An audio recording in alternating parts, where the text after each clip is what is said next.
cute, but whatever. And then so you can take its head off, and I used to have a bottle of whiskey inside it. Nice. At the office. Used to. Now would be the time to refill that whiskey bottle.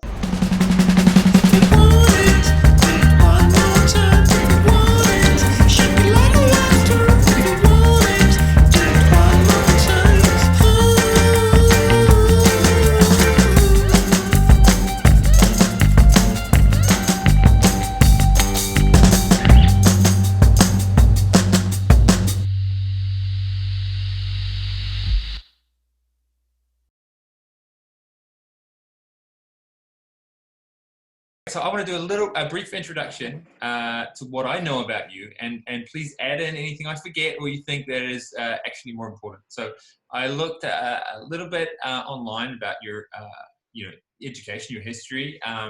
What I think is really interesting is that you mentioned earlier that you grew up in Austria. You studied in the U.S. at Pennsylvania University. Is that right? University of Pennsylvania, yeah. Yeah, and you did some interesting subjects, I think. You started with applied science, right? Yeah, I started, my degree was in computer science engineering. Amazing. And I had a dual degree status at UPenn, which is an important status to get, and it's hard to get. So you do 2 degrees in 4 years. Yeah. And initially I was in the Wharton School of Business and Computer Science Engineering School, and I hated Wharton. Like Really? all these cutthroat business people with their like Wall Street Journal every morning and very like elbows out. So I hated it. I failed my accounting class and I didn't understand finance. And I was like, I don't like this. So my advisor said, don't get out of the dual degree status, just switch your second degree. So I switched my second degree to German literature. Yeah, which right. For me was a cake in the park, is a walk in the, what is it? What's the expression? A piece of cake or walk in the park. Yeah, exactly. Walk in the park. That's the one I was looking for. So yes, I switched to German lit, which was easy for me because I had grown up in Austria and grew up on that literature, and so I focused more on computer science. Yeah. Okay, and so was that so the transition from Vienna to America, did that come through being in the international school in Vienna, or was that something you'd always wanted to travel and study abroad? My parents. I was born in Iran, and I left when I was 10 because of the war that had started between Iran and Iraq. Yeah. And they were drafting younger and younger people into the war front at the time. They were drafting 15-year-olds, then 14-year-olds. My brother was 13. Wow. So my parents got very worried about him, and they sent us to Austria. Lucky enough to go to an international school where I met some of my best friends to this day from all around the world. Right. Norway, Croatia, Taiwan are my best friends, and we're still in touch and very close. But I came to the States for university. My parents always thought the best education would be in the US, and ended up going to Penn. And my brother had already been there. He's 3 years ahead of me. So that's how I ended up in the US. And then after I graduated, I started working in New York City for a boutique software company, and they did software for banks. So I was programming software, banking systems for banks initially. And then my boss figured out that I can actually talk to people too. I wasn't like just a complete nerd. Right. So he's like, oh, put on a nice suit and go out to the banks. So now I was the interface between the programmers and the bankers, which is a translator role, really. You're translating a computer language to a banking language and kind of being that face that's more palatable to the bankers. So that was my role for a long time. And is that how you ended up going to Stern to study business? Yeah, so I went within a couple of years. My boss sent me to London. I started the London office for that boutique software company. And then there was a crisis in the emerging markets, which was the industry that we were in. We were providing financial software to the emerging markets. Yeah. So there was a crash. And I came back to New York, and I asked my boss if he would let me go to Stern to get my MBA. Wow. It was an executive program, and he said yes. So I was full-time working, and then Fridays and Saturdays I would go to get my MBA at NYU. And it was a 2-year program, and it was a wonderful program. It was very rigorous. I would work during the day and then do homework at night. Yeah. And we did some wonderful trips to like China and Japan and Hong Kong, and then went to the West Coast as well to visit the film industry. It was a great program. So that explains a lot, because I think there's one thing, you can look at someone's profile online, Yeah, but there's a lot of dots, but it's hard to connect them. And I think there's always an interesting story. totally. Yeah, yeah. I mean, I have a crazy story of how things ended up where they are. And people are kind of like, how did you end up?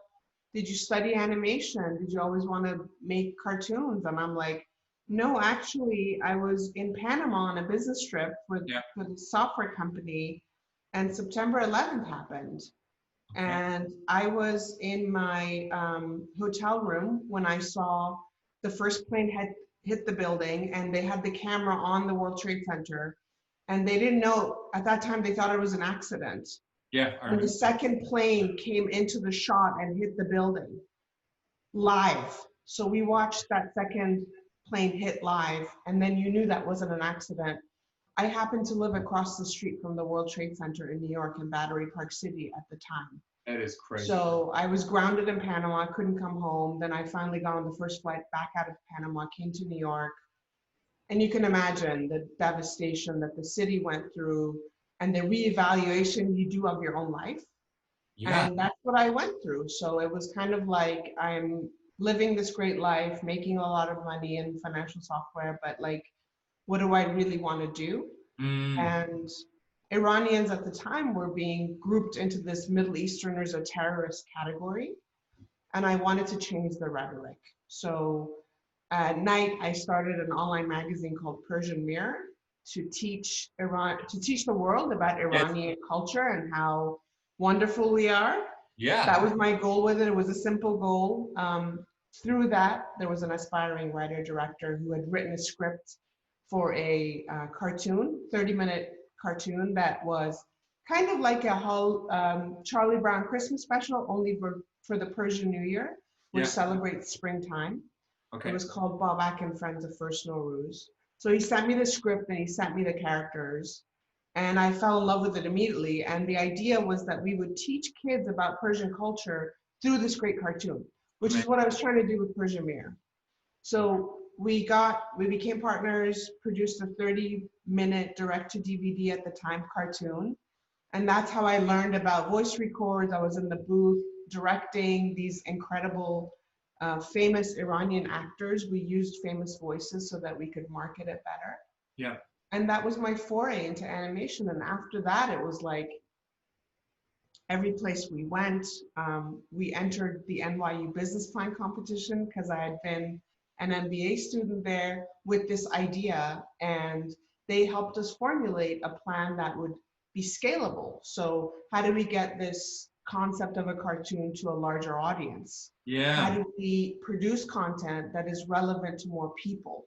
Right. So during that competition, we really thought about the business model, and we ended up winning the competition. We got $50,000. We were in an incubator for 6 months at NYU, and that was the beginning of Big Bad Boo.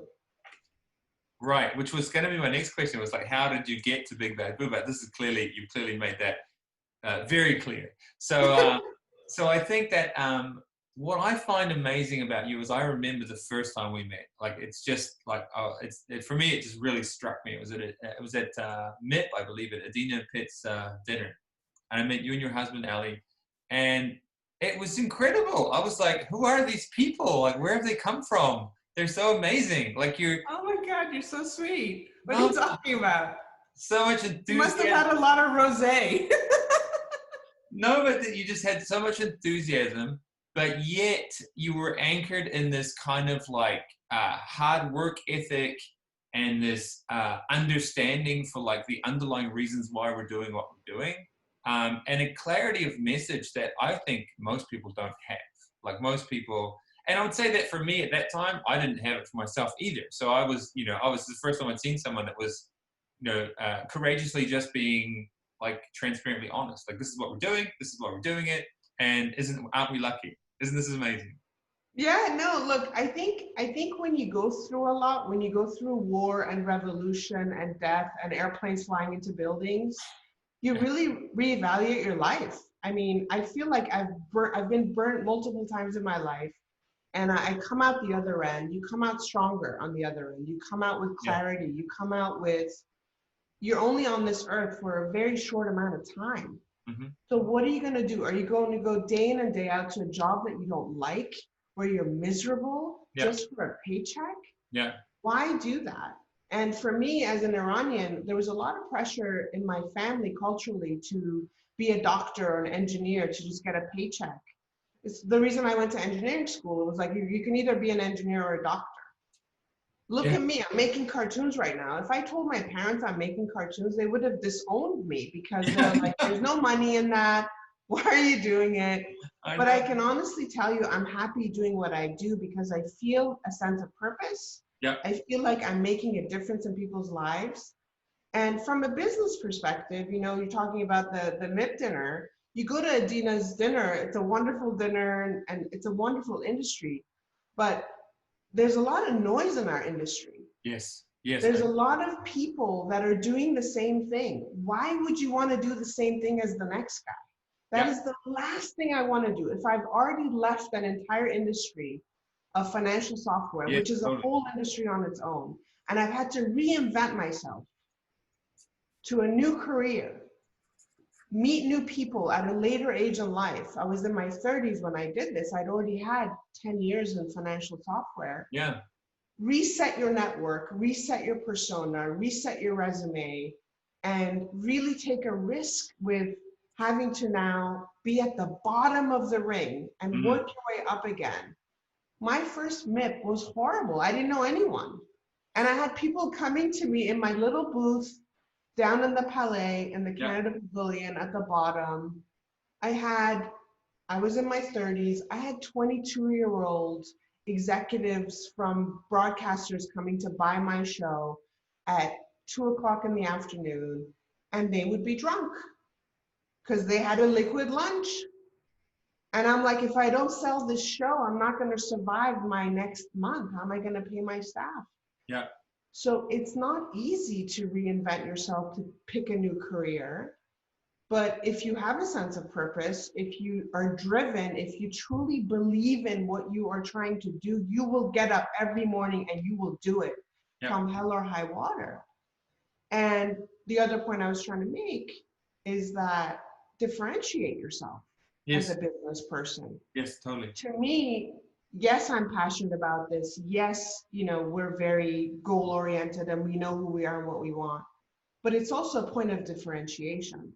Of course. So I don't want to do what anybody else is doing. I don't want to play in anyone else's sandbox. I Mhm. will create a sandbox. I will play in my own sandbox, and Mhm. I'll be really good at it. That's very clear from meeting you, and I think that that's where the hard work ethic comes in as well, obviously, because you being really good at it. Like for me, like from that first meeting, I was like, in my mental sort of like bookmark, I was like, bookmark this person. She's going to be doing interesting things, and I've been Oh, following along, and yeah, it's incredible. I think what you're building with Big Bad Boot, and also your online platform of content. It's not just that you're a producer. Let me just put this. It's not just that you're a producer, director, mother, and co-founder. You're also running your own VOD platform for bilingual children. And as a father of 3 bilingual children, I think that's incredible. And when you look at now that you've connected all the dots for me in terms of your story, it's so coherent with who you are and leaning into your story and embracing diversity and cultural diversity and giving a voice to those who perhaps don't have one. yeah. I mean, the reason I tell my story, like I was mentioning to my best friends being from Taiwan Yeah. and, Taipei, Oslo, and Bol, which is a city in Croatia. I grew up with multiple languages around. Like I speak 5 languages. 3 German, Persian, and English are native to me because that Okay. was the environment I was in. That's the language I'm teaching my kids. It's the reason Oznoz makes sense to me. As a mother, I have no resources, and I one way of, you know, putting vocabulary into the kids' heads is by hearing it as if you were living there. Mm. So the idea is that I can put on a show that was produced by the public channel in Austria, ORF. I can put that on for Aliana or Mila at home. They make great science shows, geography shows, um, animated series, um, so that it's like my own childhood in Austria, watching those shows, I can provide that to my kids. Yeah. The reason we started Osnos was at first very selfish. I really needed that content, but then I'm like, there must be other parents that are going through this. Yeah, that's the magical market product fit, right? Is there a need, and then how can I respond to that need? And you've obviously found that, right? Yeah. I mean, you know, yeah. I mean, with Osnos, we have a direct connection to a lot of the public channels around the world, because I feel public broadcasters make great content that is very local. Yeah. Also wanted to tap into the nostalgic older libraries that parents might be like, oh, I watched that show growing up. Yeah. And be able to give that gift to their kids because they have such good memories of it, and obviously they learn something from it. And then, you know, lots of other different types of shows that are entertainment based, non-dialogue, English shows. Yeah, I think there's a market for it. I think the world is more and more international and inclusive and multicultural. My kids are growing up with 3 languages as native languages. Your kids have 2 languages. It's becoming more and more. They have 3. Yeah, because well, my first 2 kids, they're learning German as well because their mother grew up in Germany, Berlin, and so so she sorry, not in Berlin, in Bonn, and so she's speaking German with them as well, and they speak English obviously and also French, so it's 3 languages. And we have a sort of blended family, so I'm one of 3 co-parents that are managing 3 kids, so I mean, it's really interesting. It's an amazing experience as well, having like how do we manage this as well. So definitely interesting. That's great. Yeah, I mean, the opportunity that you're giving your children from a business perspective, as well as the gift that you're giving them. For me, it's a twofold reason to have kids speaking multiple languages. One is obviously the business opportunity that later in life they'll be so much more versatile in the sense that they could work anywhere and so on. The second is a sense of identity. Yes. Knowing a language like Persian, which right now may not be that useful, in the future, if Iran opens up, it will be very huge from a business perspective. But with my kids, for example, the fact that they speak Persian gives them a sense of who they are. And when you have identity, you have confidence. I got that from my parents. You know, we moved around my whole life. We lived through so much adverse situations and had to, you know, be my own parent at the age of 11 in Vienna. It's what's taught me work ethic, but it's also given me confidence that I know who I am, I know where I'm from, and that goes back to the sense of purpose we were talking earlier. Yeah. Well, I mean, that's really interesting because there's something about you that I find incredibly aspirational because you know, I didn't go to university. I feel like there was a lot of like, as my career has kind of grown, I've gone from creator to sort of manager and to like, you know, senior executive. There's been this whole thing of like the idea of being I'm trying to think, it's not FOMO, it's that imposter theory, right? The feeling like, you know, who am I to be here? Am I legitimate? You know, and that was an issue for me in the middle of my career. And then I realized that, you know what, I just need to embrace the curiosity and learn and do the work. Like get in and do the work and just learn and look for my blind spots and then try and keep improving myself through curiosity. So how did you do that when you came from this world of programming and business, and then suddenly you find yourself in a recording booth, you're working with creatives, you got to give notes on design, you got to give notes on all this kind of stuff as a director. Like, how did you deal with that? Well, it was a progression, and I learned a lot over time. With Babak and Friends, I learned how the process works. I wasn't involved in most of the process. I did voice directing. I did look at all the pieces of it coming together, but I definitely wasn't the one running it. Yeah. With Mixed Nuts, which was we took Babak from Yes. that Yes. first show and did a series that we could put on television with 4 kids in it. With that one, I was, looking at scripts. I was doing the whole process, and still wasn't confident in my note giving and wasn't really sure. I would give advice, but then the writers or directors wouldn't listen to me so much, and then I wouldn't push back enough. Right. Right. So now I was really just a producer on that show.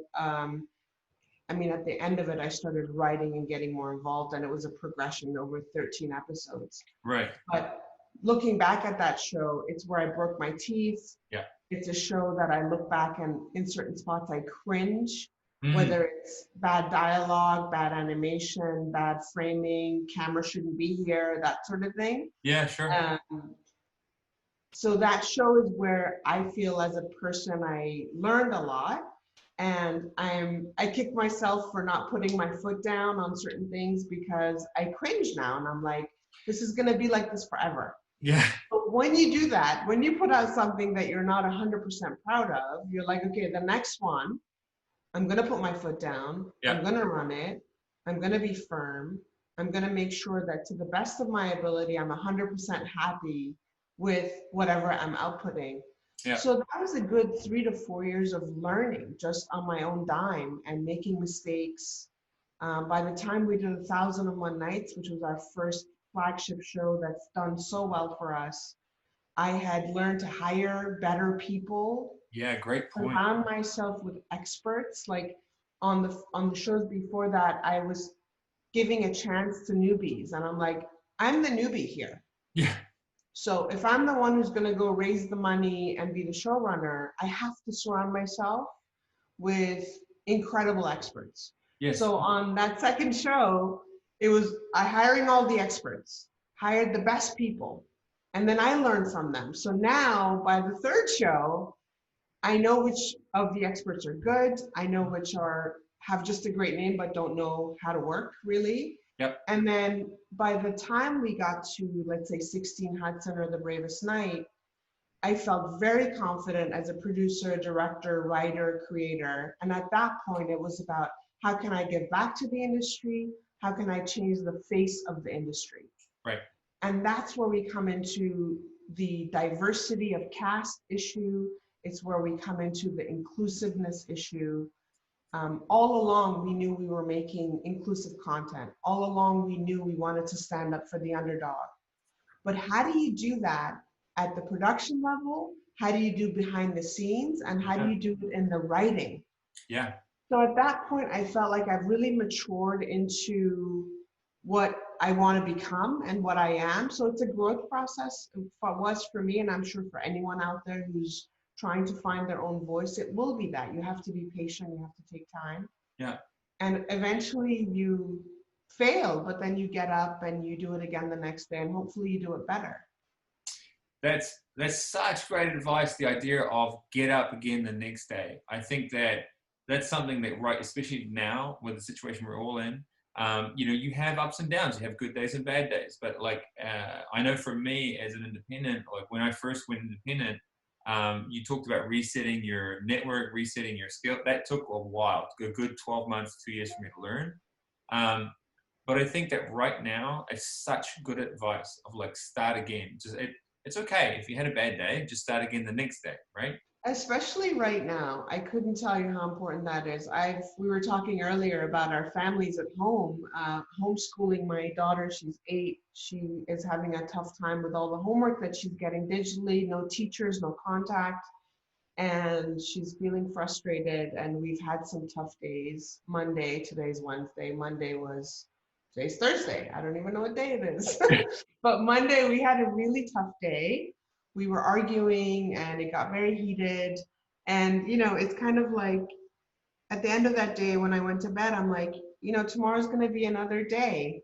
And we got through some things today, and you know, just knowing that it's okay to fail, it's okay to fight, it's okay to get angry, and Yeah. then reset yourself the next day. Exactly. And but as a manager as well, I think that that's the kind of stuff that helps. It's the kind of untangible soft skills and communication skills that's okay to have confrontational moments. You don't want to carry that on with you. And this idea of making it okay for people to sort of let go and then start again, let's start again, let's keep building and starting again. And especially now when we're dealing remotely via these screens, Yeah. people need that time, right? To sort of like, Yeah, I feel like you have this all figured out. I'm very impressed by your schedule and the way you're managing everything. well, I've had to get better at it because like I said, I had to reinvent myself as well. And like as an independent, like I came from working in a larger company as an executive, and you have resources and you have a certain reputation that comes with the company's brand. So when you step out of that, people can sometimes confuse you with the previous brand, and you have that same network, and you have to sort of step out of your own way and deliberately change the messaging and just make it really clear to people that yes, it's the same face, but I have a different offer now, and the offer is me as an individual. And that's a lonely road when you're trying to figure that offer out, and what does that look like? How do you frame it? What is the messaging? And you're constantly testing and learning. Absolutely. I totally understand that. That's the resetting of yourself and having to rebrand and rethink all of that is very difficult. And I feel like a lot of people in our industry have those challenges because so much is shifting, right? We Yeah. went from the broadcast model to the SVOD model, and there was a time in between where it was both. It's still a little bit of both. And so many people, entire departments get shut down or let go. And Yeah. then you have all these people that are in the market who used to be the head of some broadcast channel and now they're consultants. It's very challenging.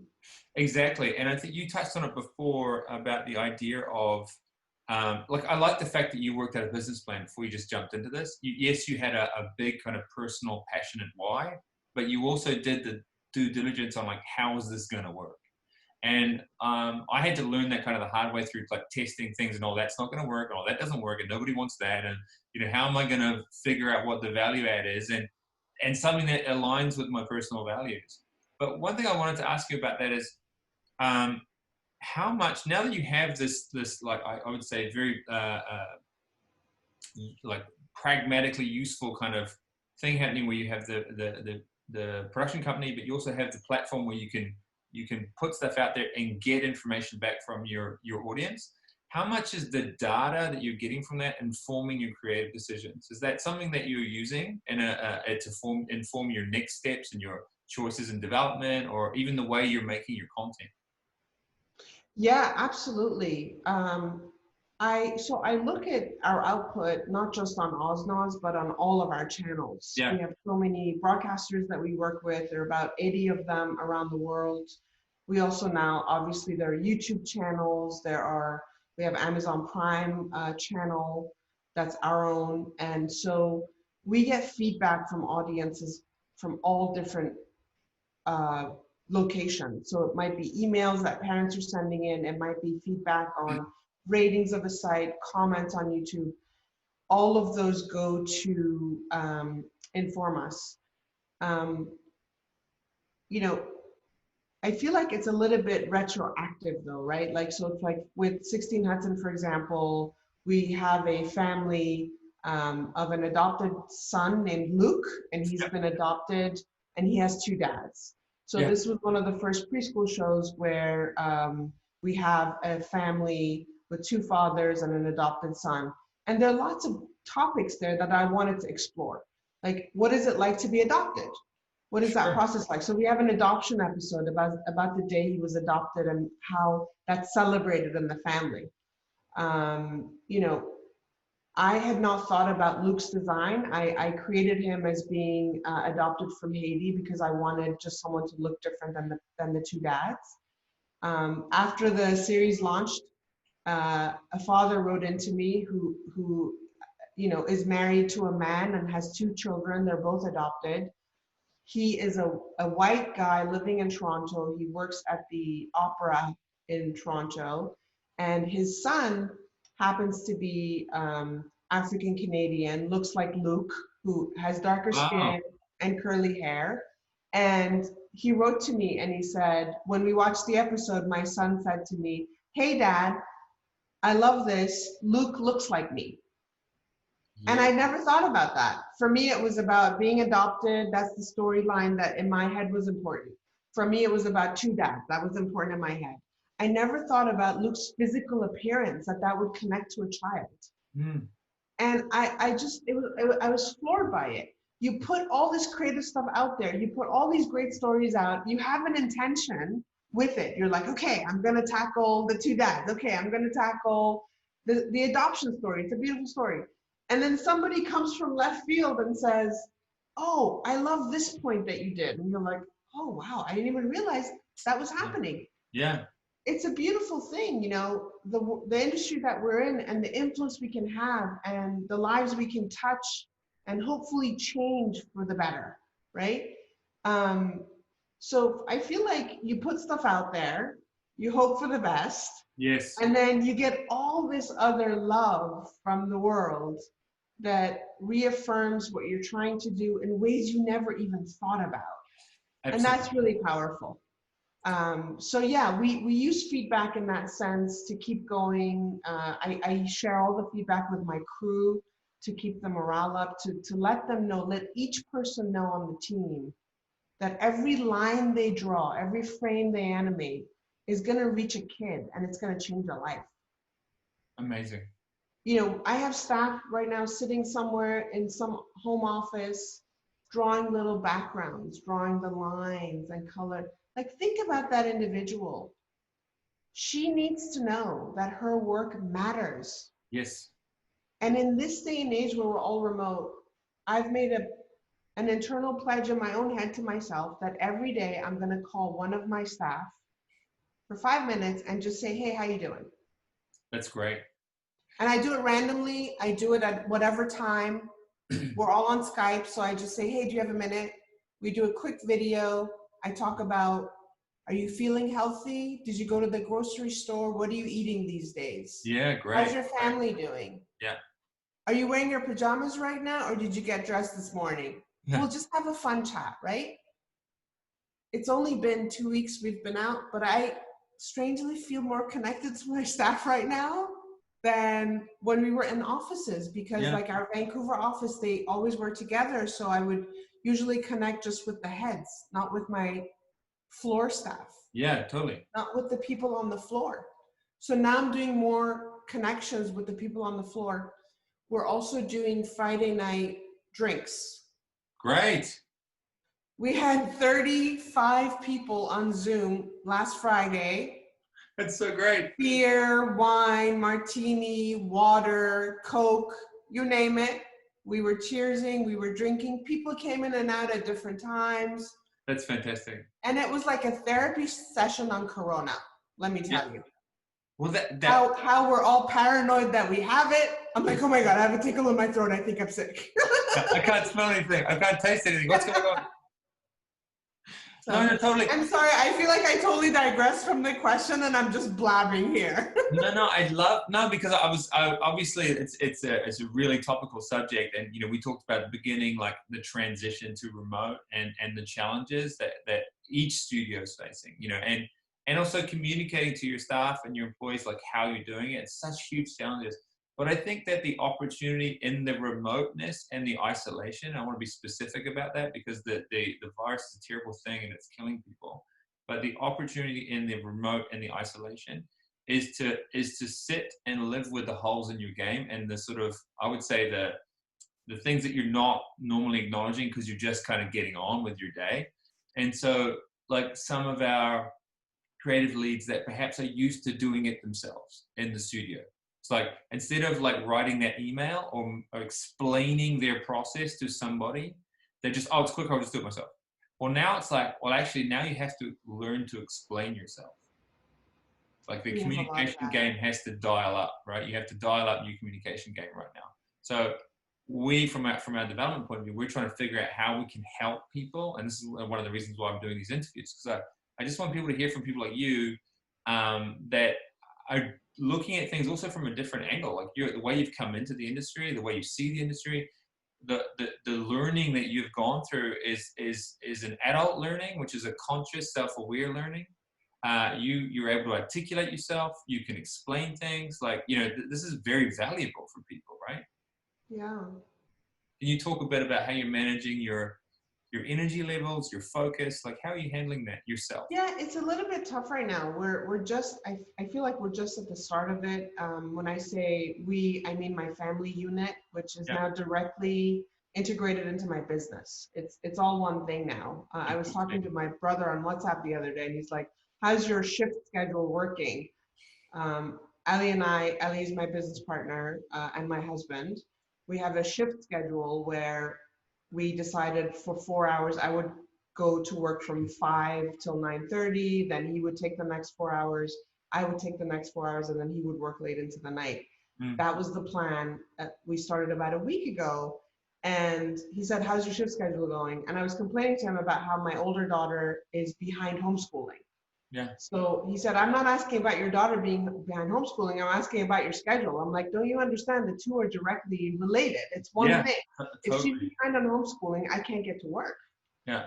So it's all integrated, and you have to view it as that. So if you're trying to put a plan together, view it as one whole unit, and view each other not just as drains, but also as resources. So one of the things I'm doing with my kids is I have them on duty at home. My 4-year-old is washing dishes right now. Right. And she's really good at it. She puts a little red chair by the sink. What I do is we can't put like all the plastic stuff that the kids use, like plastic cups, the Tupperware. I don't put any of that in the dishwasher. Yeah. So there's usually a pile of things, big spoons that need to be hand washed. So Mila is on dishwashing duty. She does it 2 times a day, and she's fabulous at it. Amazing. We do laundry about 2 times a day. The kids help with gathering the laundry, folding the laundry, putting the laundry away. So they're on different chores. Obviously, we want to have a lot of outdoor time and activity time. So we bought bikes, 4 bikes 2 weeks ago. We have helmets. There's a waterfront. It's been a little bit cold, so we've only gone out 2 times. But I think weather's going to get nicer, so we can go out more. The point is, put together a schedule. It's not always going to work. This week, Aliana, my older daughter, has been way behind schoolwork. So we've put a lot of pressure on her. It's not been fun because she's acted out. But again, like I was saying earlier, take it one day at a time. I feel by next Monday, we're going to get into a groove where I can really do the shift schedule with Ali, and we can have a home schedule and a work schedule. What I discovered yesterday is as you go through this, you discover new things. You discover things that work, and you discover things that don't work. Yeah, exactly. So be flexible. If you set out a schedule and it's all gone to hell and you're like, "Oh my God, this is never going to work," don't think that way. Rethink the schedule.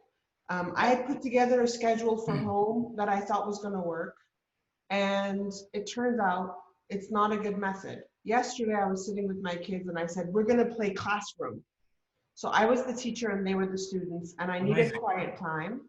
And if they wanted to say something, they had to put up their hand. Okay. And it worked.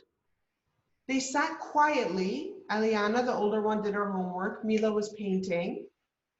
And I was on my computer actually working at home, all 3 of us. They would put up their hand for a question. We set a timer for an hour. Yeah. And in that hour, Aliana had to get her assignment done. By the time the hour was done, she would get a break. She so looked forward to that break, and it worked. So I've found a particular method for running classes and running school. It worked yesterday. Let's see if it works today. The point is, it's day by day. It's really day by day. And I think from a work perspective, your colleagues will understand that. Your colleagues need to be flexible. If you've set up a meeting or scheduled some assignment, you have to give them leeway. You have to say, "You know what, I'm fine to do a Zoom call with you at 7 in the morning, or 8 at night. I will make that happen for you because I know you have children and you are busy. I think we have to be especially mindful of people who do have kids at home. Yeah. It's very different than people that are working alone from home. I think the people who are working alone probably need more social contact so Yeah. that they don't feel isolated. They're also going through a hard time that way.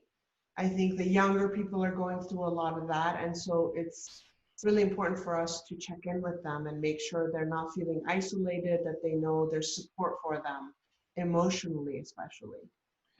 That's so true. I mean, I feel like there's the from a critical thinking point of view, there's the sort of tactically like you have to do now kind of things to get everyone safely out of the studio. You know, we kind of rolled it out over time, and then but then now that everyone's remote, it's like, okay, well, how do we manage that anxiety and how do we manage that isolation? And one of the first things that we wanted to do was manage the production managers, because obviously we have 4 or 5 different productions happening at once. And the production managers are the hardest hit, so we're trying to support them immediately. And so what I do because our development team is small, and I feel like we're kind of nimble and less hit by the sort of pressure.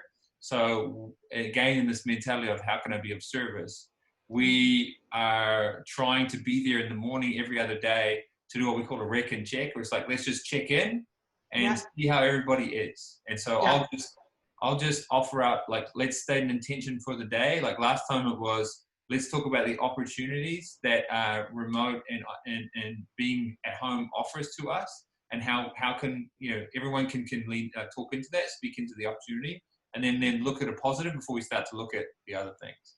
Yeah, no, super important. We do a daily check on Skype at 9 a.m. with the New York staff. Great. It's just a text chat. We just say good morning. Everyone says good morning. How's everyone? That's all we do. Yeah. And then at 1 o'clock, we have a check-in with both offices where it's just a hello. Again, trying to keep it really short. Exactly. Just make sure people are healthy and happy and they have their directive. So yeah, I mean, having these kinds of check-ins throughout the day with the various teams is so important. I totally agree. And so that's an also interesting point. It's why you talk about chat. Like how do you also, I guess, how do you decide and how do you help your teams decide the appropriate channel? Because I think, like you talked about with the homework, like I think these school teachers forget they're just chucking this stuff out, you know, via Google Docs or whatever it is, and it's just overwhelming. So for our staff, I'm constantly thinking, okay, does this need to be a video call? Maybe I could just send an email, or maybe it's a chat, or what's the appropriate channel to communicate, and how do you manage that? Yeah, absolutely. It's a very good question. Like totally, like I wish people would talk about that more and think about that more. I'm such a stickler for processes and using the right channel for the right message. As an example, I find sometimes at work we have a conversation on email. Yeah. Like back and forth, reply all, thank you. People reply all with a thank you to somebody else. I have nothing to do with this email. Like, why can't you just directly thank them? I know. One of my biggest pet peeves, like in general, not even during this time. Like, I know you want to thank them, just thank them directly. I don't need to hear that you thanked them. Yeah. Just as an example, right? So if it turns into a conversation, I immediately take it to Skype. Yeah. So if my staff starts to say, well, I was thinking maybe, do you think the background should, I'm like, I'm not emailing back and forth. I go right on Skype and I chat. So if you feel like it's conversational, take it to a chat. Yeah. If you feel like there's emotion attached to it, like anger, especially, or snarkiness, if someone's being snarky, which people are on email and chat, Sure. do a video call. Yeah. Video is important when there are emotions involved and when you don't want to be misunderstood in what you're saying or what they're telling you. Yes. So the minute it gets heated in any kind of way, I revert to video. Yeah.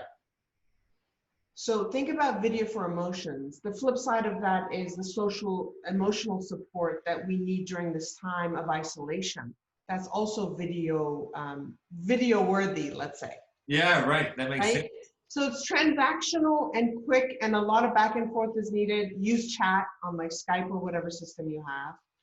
If it's like, I need to send you a document, you need to have it, obviously use email, because those are things people need to have a record of Chat is not good for record keeping. Sometimes people Yeah. send me Excel for record keeping. I'm like, this is going to get lost in the chat.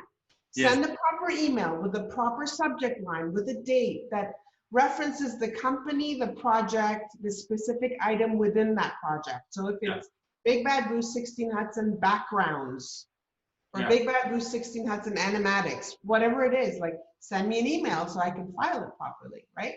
But that's a great point about the reflecting on the use of it, like actually having empathy for who's receiving it and what is the usefulness for them. Yeah, I am always I'm really bad at this. I kind of constantly telling my staff not to email me if they don't need to email me. Yeah.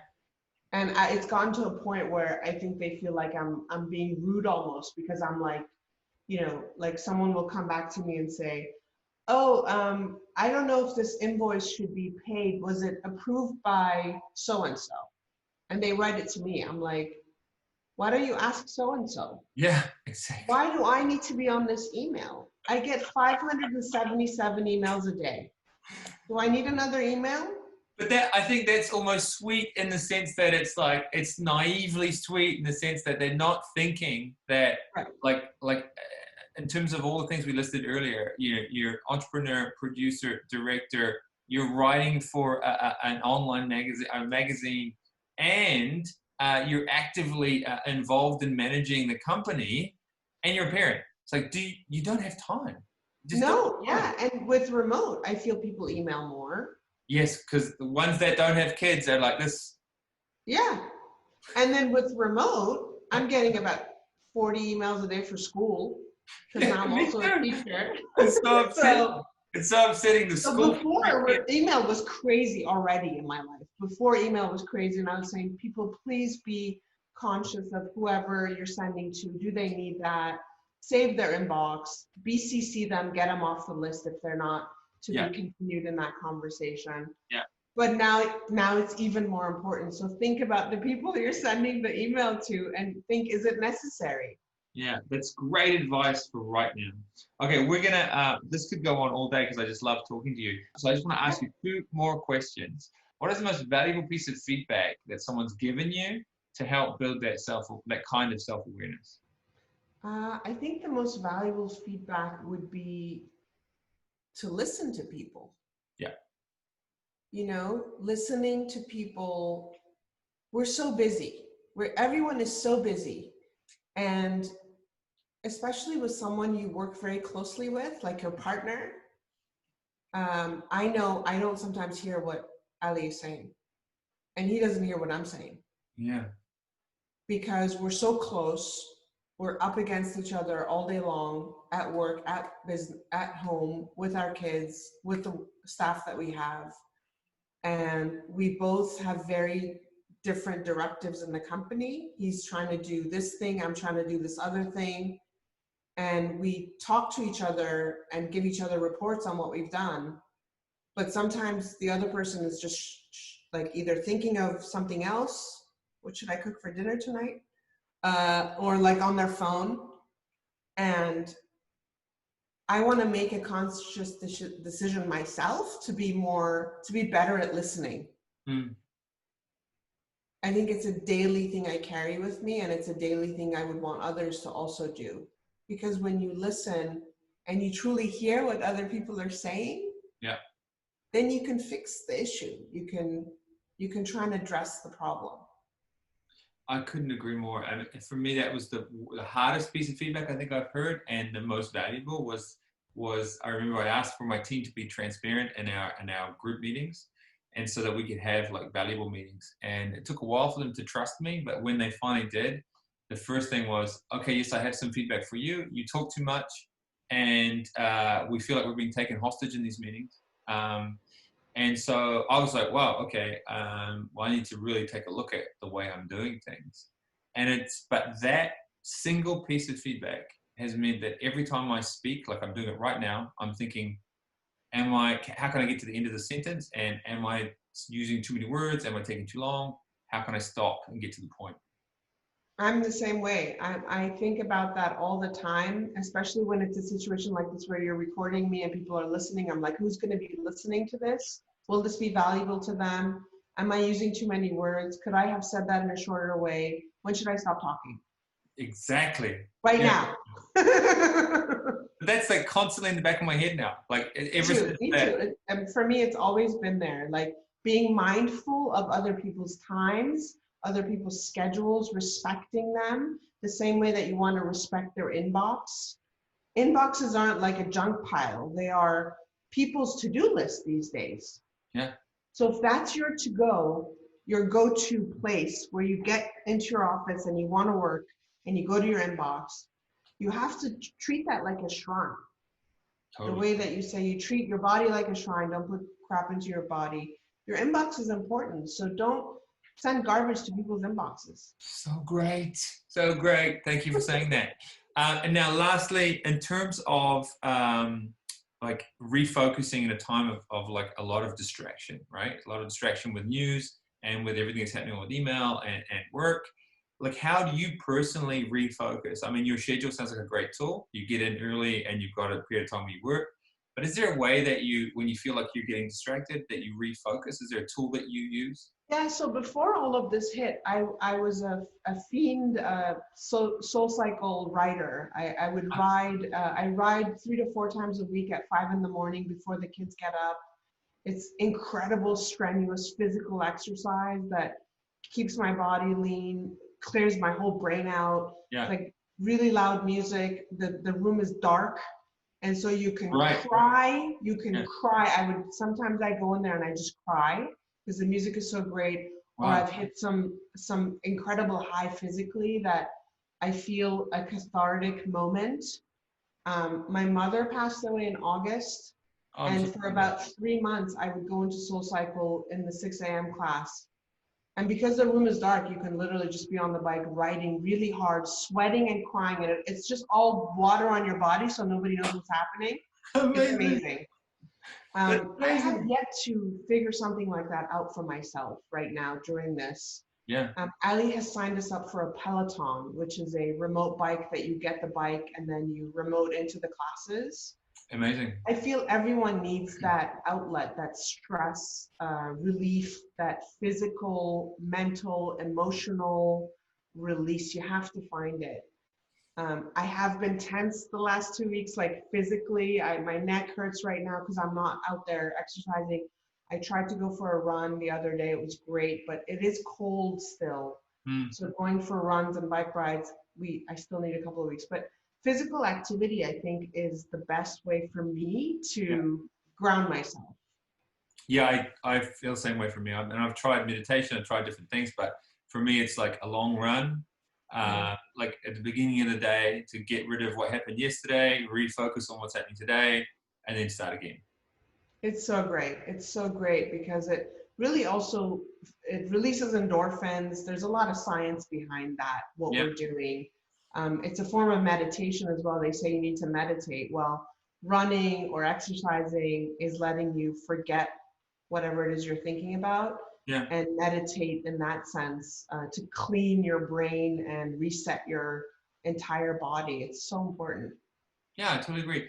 And yeah, it's also taught me to use a daily intention. I always sort of state an intention for the day, like this is what I want out of today. And that really helps me too. Absolutely. Absolutely. Also, I feel like with that is eating well, right? Like Yeah, the totally. last 3 weeks, we were hoarding all this food in the house. And along with that came a lot of like, let's say comfort food, but it's really all junk. It's all chips and chocolates. Yeah. So I think I've eaten my way through like 60 bags of chips in the last 2 weeks, which on top of not exercising is not good. Yeah, right. Exactly. Which is why I look the way I look, and I can't believe you're videoing this, and are you gonna post this at some point? It's It's going gonna on be YouTube. terrible. I've never appeared in public with my glasses on. The good news is that nobody watches my YouTube channel, so it's totally like, you know. There you go. Amazing. Good. It'll just be one view, and it'll be me. Yeah, exactly. No, but yeah, eating healthy, like salads, not eating too late. Yes, good point. Good point. And then eating a really good breakfast, I think is important. But there is a lot of wine in my life right now, and that's okay. Yeah, I've decided to be okay about that too. I'm like, you know what? A glass of wine, it's okay. Totally okay. And if that happens to be half a bottle, it's okay. Totally okay. We bought, I think, 5 cases of wine Oh, there you go. instead of toilet paper.